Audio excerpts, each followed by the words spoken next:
Good morning to all of you guys. So as I mentioned, my background's in political theory and philosophy, and we are not as adept at the slide making as some of you guys. So apologies, you don't have anything quite so lovely from me, but I think it's okay in this case, because what I'd like to talk about, or really what I'd like to do, is just sort of pose some ethical questions. I don't have any definitive answers, although we could try and work through some definitive answers in the breakout groups. But really, I just want to get us started thinking about the philosophical dimensions of artificial intelligence and machine learning as we move on through the rest of the day and through the rest of the year's programs. So just to begin, we all have a sense of the immense positive potential that AI has introduced to the modern world, freeing people from tedious and often dangerous labor, and pushing scientific advancements ahead at rates never before possible in the history of humanity. And many of us have also heard the doomsday scenarios that Ed pointed out earlier that warn of real-life HALs, supercomputers that can grow to outsmart and control humans to disastrous ends for our species. While this may still seem like the stuff of dystopian science fiction, this apocalyptic view has been endorsed by some of the leading developers in the field of AI research and is currently framing popular discourse and movies about the future of AI. Now, my goal here isn't to take a position on these two competing narratives or whether negative potentialities of AI outweigh its positive benefits. Although if I were to take a position, I suppose I'd say that I agree with Ed that these fears are probably likely overblown. At least I think that they should be. That's because there's still a lot of room for us to influence the path of AI development and determine what these new technologies will mean for our collective future. In order to do so, however, we need to be thinking about AI not just in terms of how it could improve or harm society going forward, but also in terms of how it exists in the here and the now. In other words, we need to be asking ourselves the question, what do our technological choices say about us as a people, and what do we want them to say? AI is already being applied in a wide range of disciplines, from medical diagnosis to criminal sentencing to content moderation, but is only just beginning to realize its potential to influence practically all areas of human existence.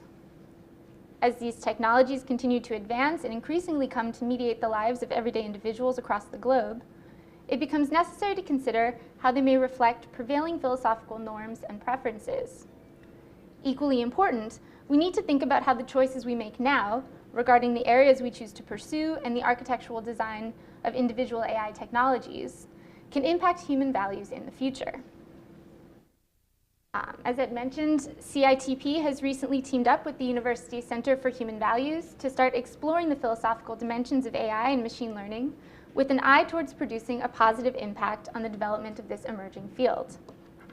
What we're trying to do is build a partnership between industry and academia that acknowledges the complex relationship between individual-level AI engineering decisions and the scope of the overarching human values.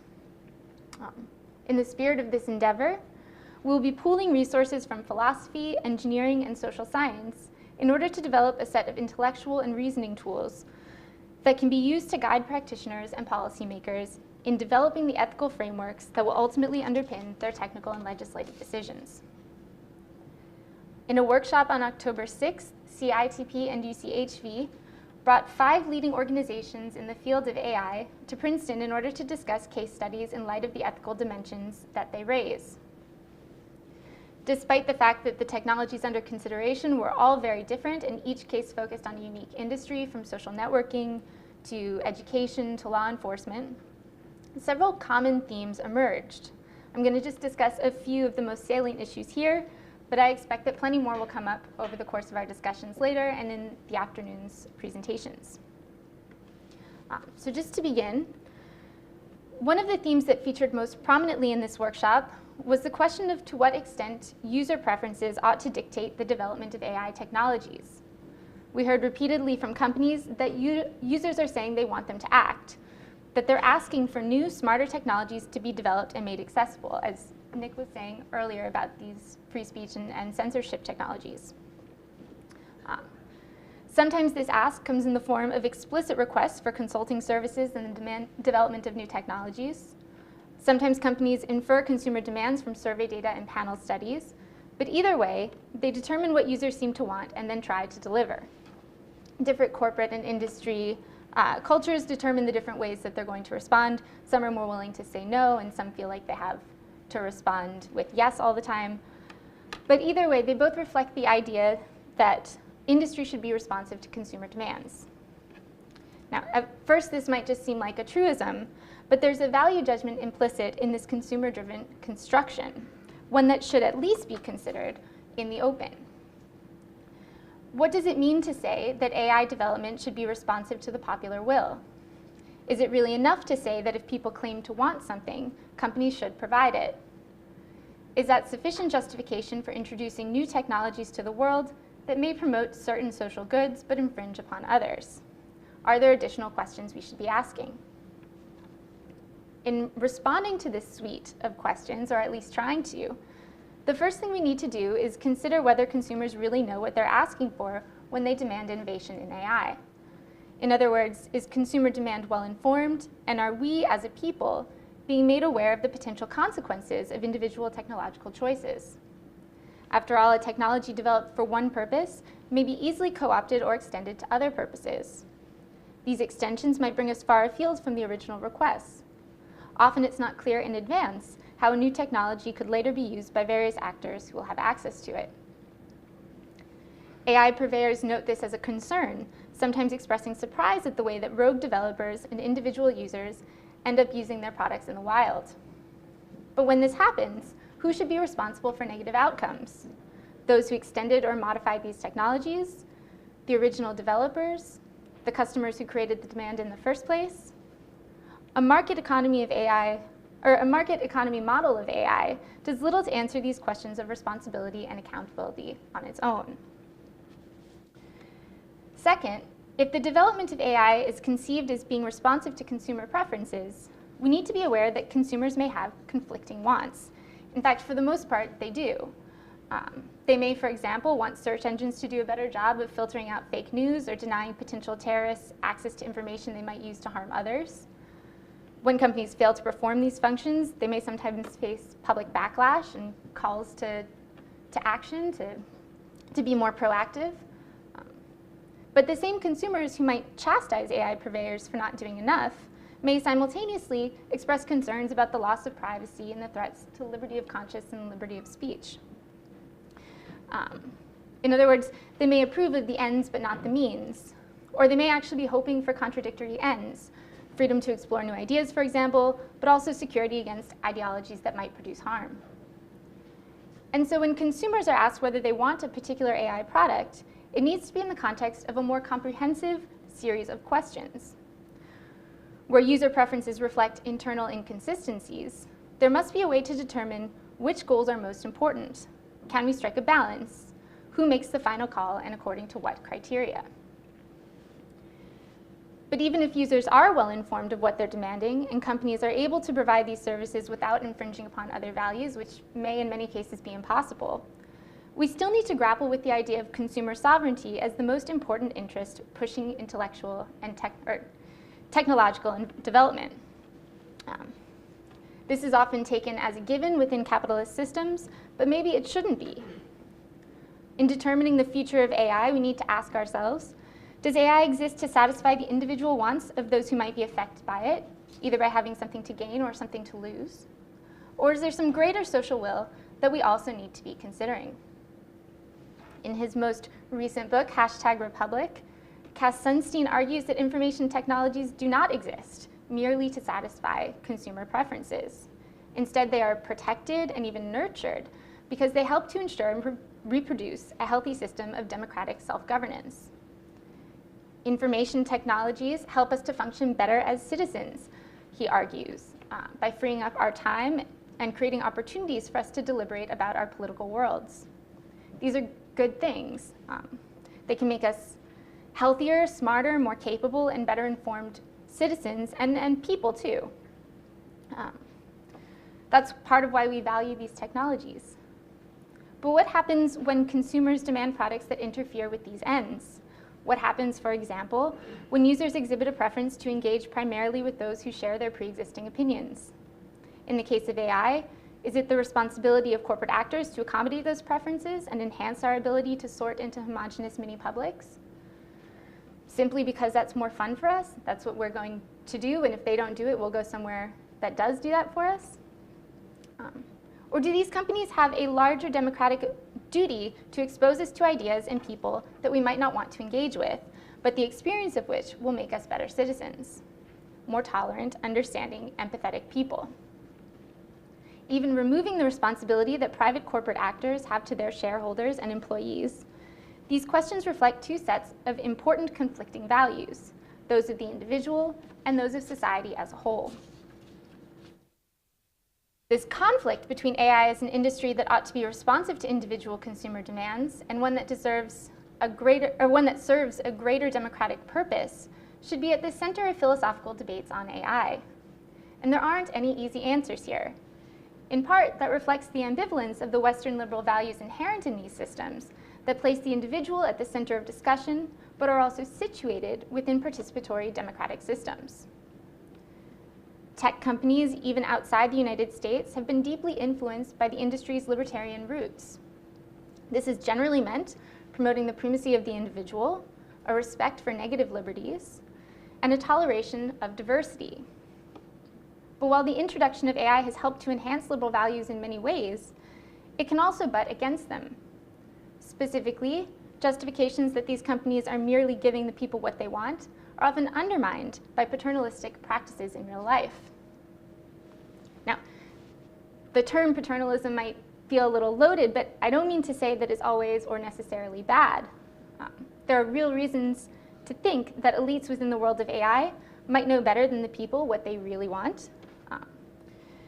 Information technologies can be intimidating and inaccessible to those who are inexperienced with them. It can be difficult and time-consuming for educators and corporations to inform the public about what is desirable and possible to achieve through AI. And in the time it takes to do so, others might be moving ahead less thoughtfully. To the extent that these technologies carry the potential to increase efficiency, improve safety, and enhance the lived human experience across any number of other dimensions, those in industry might feel that they have a moral obligation to introduce these products, regardless of what the public says that it wants. Act now, and the public will thank us for it. Fail to act, and they'll blame us for standing by. One of the most troubling issues facing AI is not that they're asking these questions and sometimes willing to move ahead with them, but that they fail to do so in a systematic, philosophically coherent way. In practice, much of the time, it ends up being individual engineers or engineering groups that make the final decisions about which technologies to pursue and how, often weighing the trade-offs in real time.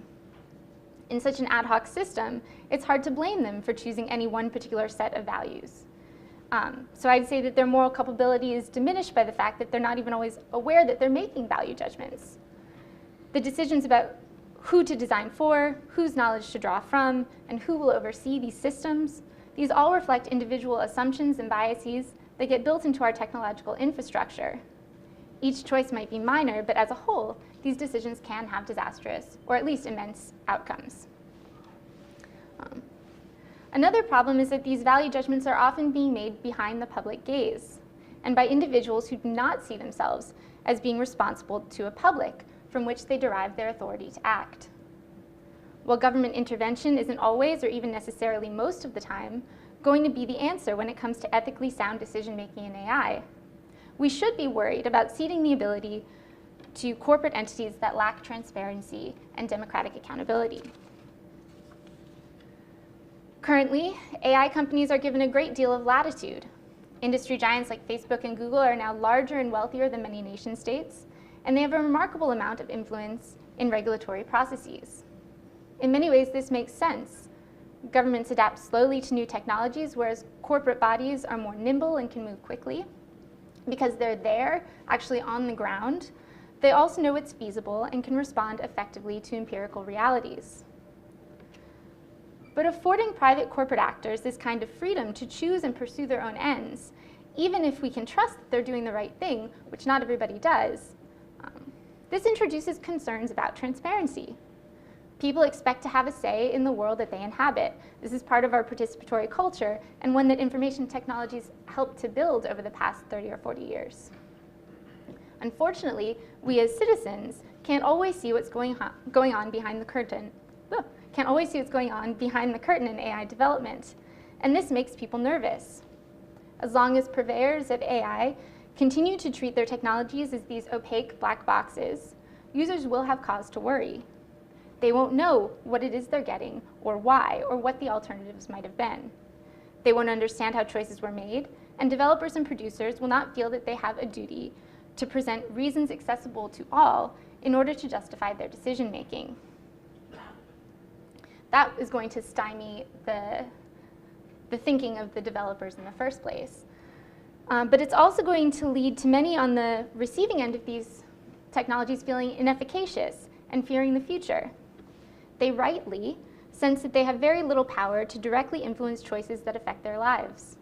As tech companies become larger and more pervasive, individuals are increasingly unable to opt out and therefore lose their primary means of holding corporate actors accountable. Some might say that this has already happened and that the power differential that now exists between those who are creating and selling AI and those who are being exposed to it has already reached the level of domination. I wouldn't personally go that far just yet, but the loss of democratic accountability is part of the trade-off of letting these actors govern themselves. It's also important to remember that the relative autonomy granted to AI developers also introduces new kinds of risk into the world. In creating these technologies, companies tend to decide for themselves how much risk to take on. But it's not always clear that they understand those risks fully or are willing or able to take on the responsibility for addressing them. Again, this is the result of them not having to justify their thought processes about how they make technical decisions.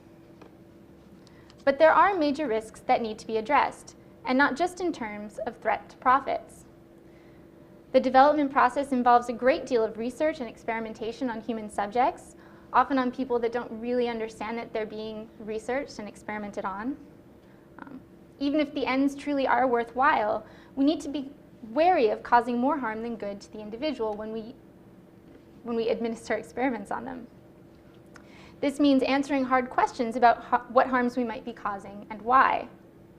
So when Netflix, for example, includes a random movie in the list of items that are chosen just for me, that doesn't necessarily cost me all that much. I'm sort of fine with that experiment.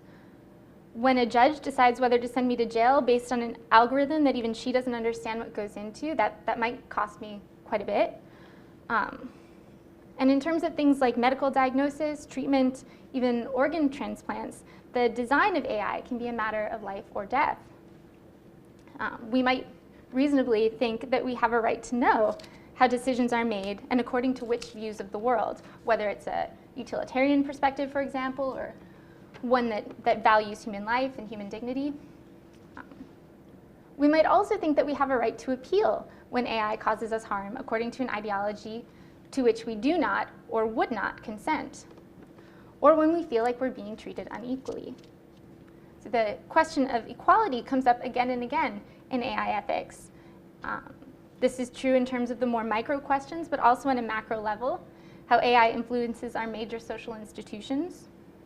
As a new sphere of technology, the development of AI is forcing us to rethink the changing nature of work, for example, and what it means to be self-sufficient. The ideal of the Protestant work ethic that has served as a pillar of the US Constitution and cultural development is now being called into question by these new technologies. But it's not across the board, at least not yet. As Ed mentioned earlier, different sectors of the economy are going to be hit by the effects of AI unequally or at different times. On a political level, we've seen how this can manifest in increased feelings of alienation and being left behind that push displaced workers into ever more extreme political positions. But even before it reaches that point, many people will have their lives upended, with those at the bottom of the socioeconomic ladder being affected first and least capable of protecting themselves. None of this is a secret, but what do we do about it? Some industry leaders have recently made public calls for a universal basic income to help those who are bound to lose out in this new economy, and there are already some experiments going on in the US and elsewhere to see how those will play out. These giant private corporate actors can afford to run these kinds of small-scale experiments on their own. But are they willing to step up and provide general income relief for those who lose their jobs as the result of changing technological landscape?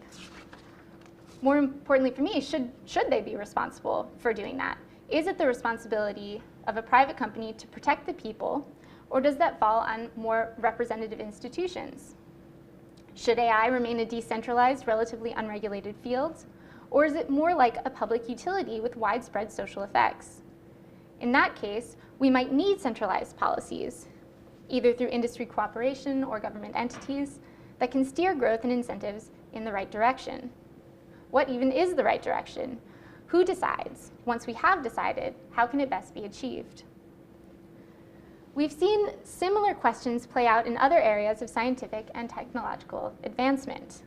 In the case of climate science, for example, philosophers and practitioners have long had to grapple with the conflict between causing meaningful harm to some and protecting communal resources for all in the long term. But it would be naive to think that such conflict can be resolved without clear winners and losers. Who loses, how badly, and what we owe to them should be at the forefronts of our minds, however. Now, again, as I said at the beginning, I gave you a lot of questions. I don't have the answers to all of them just yet. Most of them, really. What should be driving AI development? Which actors should be making the final choices about which ends to pursue and balancing competing value considerations? In the end, who should be responsible for the outcomes? Is transparency and accountability something that can or should be transferred to the private sphere? Are they concepts that we could just get rid of now? It's hard to say at this point, and there are plenty more questions besides that I haven't even addressed here. But the goal, I think, should be to start thinking through them together as part of a collaborative enterprise. The very first step in dealing with the ethical dimensions of artificial intelligence is opening a frank discussion where computer scientists, engineers, members of industry can speak from their own experiences. Rather than merely apply a pre-existing philosophical framework to the field of AI, we should begin by taking a sharp, clear-headed look at these technologies. And we shouldn't be afraid to be wrong. We should be open to experimentation. From there, we can build. And this is exactly what we're trying to do with this new initiative between UCHB and CITP. We're developing a set of case studies out of the discussions from our workshop in early October that will be used for educational purposes. By looking at individual instances of AI and guiding students through the process of assessing their ethical dimensions, we not only keep them engaged in philosophy, but offer real advice for how to translate philosophy into practice.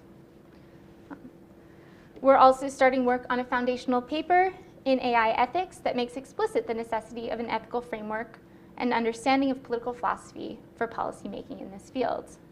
And then on March 9th, we'll be hosting a larger workshop to help expand this community and keep the conversation going. So hopefully you guys will all stay tuned.